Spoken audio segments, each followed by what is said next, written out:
স্বাগত সবাইকে ক্র্যাকেট একাডেমিতে। আমি রাহুল এবং আজকে আমরা ইন্টারভিউ প্রিপারেশন সিরিজের 11 নম্বর সেট নিয়ে হাজির হয়েছি। এবং আগামীকাল ঠিক রাত 8টার সময় আমাদের যে কমপ্লিট 250টা প্রশ্ন উত্তরের যে একটা ক্র্যাশ কোর্স বলতে পারেন, যেটা আপলোড হয়ে যাবে আগামীকাল এই ইউটিউবে সম্পূর্ণ বিনামূল্যে। তো আপনারা সেটাকে দেখতে পারেন। যাই হোক, আজকের ভিডিও তাহলে আমরা শুরু করা যাক। আজকের প্রথম প্রশ্ন হচ্ছে, সেগুনের 5E মডেলটি কি কি? এখানে 5E মানে বুঝতে পারছেন, এখানে 5টা ই দিয়ে শব্দ আছে। তো সেই নামগুলো আমরা দেখে নেব। প্রথমে হচ্ছে এনগেজ, সেকেন্ড হচ্ছে এক্সপ্লোর, তৃতীয় হচ্ছে এক্সপ্লেইন, চতুর্থ হচ্ছে ইলাবোরেট এবং পঞ্চম হচ্ছে ইভ্যালুয়েট। প্রত্যেকটার বাংলা মানে দেখে নেবেন। এনগেজ মানে সংযুক্তি, এক্সপ্লোর মানে অনুসন্ধান, এক্সপ্লেইন মানে ব্যাখ্যা, ইলাবোরেট মানে বিস্তৃতকরণ এবং ইভ্যালুয়েট মানে মূল্যায়ন। দ্বিতীয় প্রশ্ন, পশ্চিমবঙ্গের প্রথম মুখ্যমন্ত্রীর নাম কি? এখানে আপনারা দুটো জিনিস লক্ষ্য রাখবেন। সাধারণত যে পশ্চিমবঙ্গের প্রথম মুখ্যমন্ত্রী নাম, সেটা বিধানচন্দ্র রায়। কিন্তু যদি ইন্টেরিম গভর্নমেন্টের কথা বলা হয়, মানে সংবিধান তৈরির সংবিধান অ্যাপ্লাই হওয়ার ঠিক আগে অবধি কে মুখ্যমন্ত্রী ছিলেন পশ্চিমবঙ্গের, তো তখন হয়ে যাবে ডক্টর প্রফুল্ল চন্দ্র ঘোষ। এটা আপনারা লক্ষ্য রাখবেন।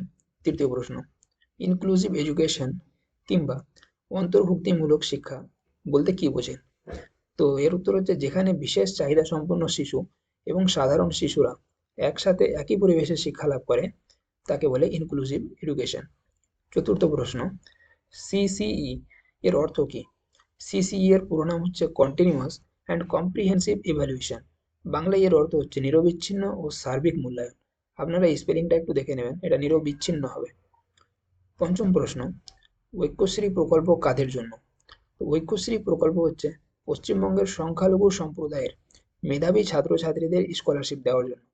তো পশ্চিমবঙ্গে যারা সংখ্যালঘু সম্প্রদায়, তাদের যে, কিন্তু তাদের মধ্যে যারা মেধাবী, ফর এক্সাম্পল মাধ্যমিকে যাদের 50% কিংবা 60% নম্বর আছে, উচ্চ মাধ্যমিকে যারা 60% নাম্বার পেয়েছে, তাদের জন্য এগুলো স্কলারশিপ। 6 নম্বর প্রশ্ন, বাংলা বর্ণপরিচয়ের রচয়িতাকে? তো বাংলা বর্ণপরিচয়ের রচয়িতা হচ্ছেন ঈশ্বরচন্দ্র বিদ্যাসাগর।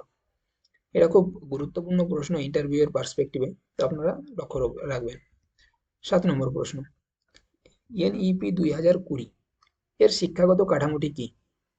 তো এনইপি 2020-র শিক্ষাগত কাঠামোটি হচ্ছে 5+3+3+4। তো এই প্রত্যেকটা যে এখানে 4টা ডিভিশন আছে, 5+3+3+4, এই 4টে ডিভিশনের এক একটা স্টেজের নাম আছে। যেমন প্রথম যে 5, সেই 5-এর মিনিং হচ্ছে ফাউন্ডেশনাল, যেখানে আহ, এখানে sorry pre primary to class 2 হবে। তো ঠিক প্রি প্রাইমারি থেকে শুরু করে ক্লাস 2 অবধি যে 5টা বছর, সেই 5 বছরকে অ্যাজ এ ফাউন্ডেশনাল বলা হয়েছে। প্রিপারেটরি স্টেজ হচ্ছে ক্লাস 3 থেকে ক্লাস 5 অবধি, ক্লাস 6 থেকে ক্লাস 8 হচ্ছে মিডিল স্টেজ, এবং সেকেন্ডারি স্টেজ হয়ে যাবে ক্লাস 9, 10, 11, 12। তো এই হচ্ছে আপনার 4টা স্টেজ। এবং এরই সঙ্গে মনে রাখবেন, এনইপি এর যে পুরো নাম, সেটা হচ্ছে ন্যাশনাল এডুকেশন পলিসি। 8 নম্বর প্রশ্ন, নিপুণ ভারত মিশনের মূল লক্ষ্য কি? তো নিপুণ ভারত মিশনের মূল লক্ষ্য হচ্ছে 2026 থেকে 27 সালের মধ্যে তৃতীয় শ্রেণীর প্রতিটি শিশুর জন্য বুনিয়াদী সাক্ষরতা ও সংখ্যা জ্ঞান নিশ্চিত করা। তো আপনারা জানবেন এখানে যে তৃতীয় শ্রেণীতে এখনো অনেক স্কুলে দেখা যায় যে যারা সংখ্যা জ্ঞানকে ঠিকভাবে বুঝতে পারে না। তো সেই জিনিসটা নিশ্চিত করার জন্য নিপুণ ভারত মিশন ভারত সরকারের তরফ থেকে লঞ্চ করা হয়েছে। তো এখানে এফএলএন যে লেখা আছে, এই এফএলএন এর পুরো নাম হচ্ছে ফাউন্ডেশনাল লিটারেসি অ্যান্ড নিউমেরেসি। 9ম প্রশ্ন, একজন খুব মেধাবী ছাত্র ক্লাসে বিরক্ত বোধ করছে। বিরক্ত বোধ বলতে বোরডম। কি করবেন আপনি? এর উত্তর আপনারা এভাবে দেবেন, তাকে আমি কিছু উচ্চ স্তরের কাজ দেব, অথবা অথবা অন্য সহপাঠীদের সাহায্য করার দায়িত্ব দেব, যেন সে ব্যস্ত থাকে।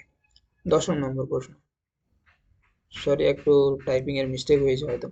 পরের প্রশ্ন, আপনি ক্লাসে মূল্যবোধের শিক্ষা কিভাবে দেবেন?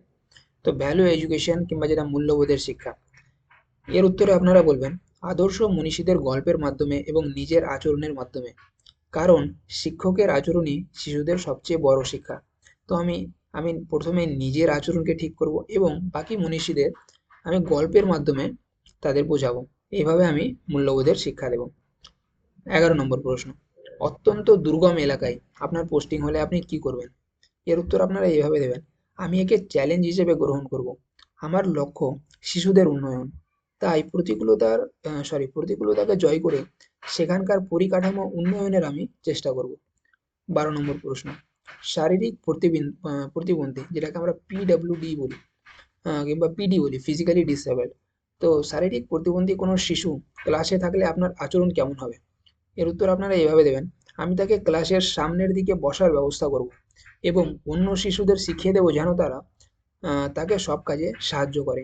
এইভাবেই আমি তাকে সাহায্য করব এবং বাকিদের মনেও তাকে নিয়ে একটা সহানুভূতি তৈরি করব। 13 নম্বর প্রশ্ন, আপনি কেন প্রাইমারি টিচার হতে চান? এর উত্তর আপনারা এইভাবে দেবেন: কারণ প্রাথমিক স্তর হলো জীবনের ভিত্তি তৈরির সময়, যেটাকে আমরা বেস বলি। শিশুদের মনন করতে এবং তাদের সুশিক্ষায় শিক্ষিত করতে আমার শিক্ষকতা পেশার প্রতি আগ্রহ রয়েছে। এই জন্যই আমি প্রাইমারি টিচার হতে চাই। 14 নম্বর প্রশ্ন, পরিবেশ বিজ্ঞান, যেটাকে আমরা ইবিএস বলি, এনভায়রনমেন্টাল সায়েন্স, এই বিষয় পড়ানোর সময় আপনি কিভাবে বাইরের জগৎকে যুক্ত করবেন? উত্তর আপনারা এইভাবে দেবেন: বইয়ের পাতার বদলে আমি তাদের স্কুলের বাগান কিংবা পার্কে নিয়ে গিয়ে সরাসরি তাদের গাছপালা এবং পতঙ্গ চিনিয়ে দেব। এইভাবে আমি বাইরের জগৎকে পরিবেশ বিজ্ঞান পড়ানোর সময় আমি যুক্ত করব। 15 নম্বর প্রশ্ন, ক্লাসে ছাত্র সংখ্যা খুব বেশি হলে কিভাবে ম্যানেজ করবেন? তো পিয়ার টিচিং, আমি পিয়ার টিচিং বা বন্ধু শিখন পদ্ধতি ব্যবহার করব। পিয়ার মানে হচ্ছে বন্ধু, তাহলে এখানে বন্ধু বন্ধুতে যে আহ, কথাবার্তা বলে যে শেখার প্রক্রিয়া, সেটাকে পিয়ার টিচিং বলে। তো যেখানে মেধাবী পড়ুয়ারা অন্যদের সাহায্য করবে এবং ক্লাসটিকে ছোট ছোট গ্রুপে ভাগ করে দেব। এইভাবেই আমি ক্লাসটা ম্যানেজ করব। 16 নম্বর প্রশ্ন, শিক্ষাশ্রী প্রকল্পটি কি? এর উত্তর: পঞ্চম থেকে অষ্টম শ্রেণীর তপশিলি জাতি এবং তপশিলি উপজাতি, যেটাকে আমরা এসসি এসটি বলি, শিডিউল কাস্ট এবং শিডিউল ট্রাইব, এই শ্রেণীর ছাত্রদের আর্থিক অনুদান দেওয়ার যে প্রকল্প, সেই প্রকল্পকেই শিক্ষাশ্রী প্রকল্প বলা হয়। 17 নম্বর প্রশ্ন, বর্তমানে পশ্চিমবঙ্গের শিক্ষামন্ত্রীকে? তো বর্তমানে পশ্চিমবঙ্গের শিক্ষামন্ত্রী হচ্ছেন মাননীয় ব্রাত্য বসু, এবং এরই সঙ্গে আপনারা মনে রাখবেন ভারতের প্রথম শিক্ষামন্ত্রী কে ছিলেন? তো সেটা ছিলেন মৌলানা আবুল কালাম আজাদ। 18 নম্বর প্রশ্ন, তরুণের স্বপ্ন প্রকল্প কি? তো তরুণের স্বপ্ন প্রকল্প হচ্ছে একাদশ এবং দ্বাদশ শ্রেণীর ছাত্রছাত্রীদের ট্যাব বা স্মার্টফোন কেনার জন্য 10,000 টাকা করে আর্থিক সহায়তা দেওয়ার প্রকল্প। যারা ক্লাস 11-এ এবং 12-এ আছে তাদের ট্যাব বা স্মার্টফোন কেনার জন্য 10,000 টাকা করে দেওয়া হয়। এই প্রকল্পের নামই হচ্ছে তরুণের স্বপ্ন। 19 নম্বর প্রশ্ন, বাংলার শিক্ষা পোর্টাল কেন ব্যবহার করা হয়? কেন ব্যবহার করা হয়? তাহলে ছাত্রছাত্রী ও শিক্ষকদের তথ্য এবং স্কুলের পরিকাঠামো রিয়েল টাইমে নজরদারি করার জন্য এই পোর্টালের ব্যবহার করা হয়। আজকের শেষ প্রশ্ন, নির্মল বিদ্যালয় অভিযানটি কি? তো এর উত্তর এইভাবে দেবেন: স্কুল ক্যাম্পাসে পরিচ্ছন্নতা এবং স্বাস্থ্যবিধি বজায় রাখার একটি সরকারি উদ্যোগ। এটাই হচ্ছে নির্মল বিদ্যালয় অভিযান। তো এই ছিল আমাদের 20টা প্রশ্ন আজকে, এবং আগামীকাল আমরা একটা পুরো যে ক্র্যাশ কোর্স, সেটা নিয়ে হাজির হব। এবং তারই সঙ্গে আমি বলবো যে আপনারা যদি প্লে লিস্টটা না দেখে থাকেন, তাহলে আমরা একটা পুরো প্লে লিস্ট ক্রিয়েট করে দিয়েছি যারা ইন্টারভিউর প্রস্তুতি নিচ্ছেন তাদের জন্য। এখানে প্রতিদিন আমরা মোটামুটি অলরেডি 250টার মতো, 250টা মতো প্রশ্ন উত্তর আলোচনা করে ফেলেছি। তো আপনারা নিচে ডেসক্রিপশনে প্লে লিস্টের লিঙ্ক দেওয়া আছে, আপনারা পুরো প্লে লিস্টটা চেক আউট করতে পারেন। তো ধন্যবাদ।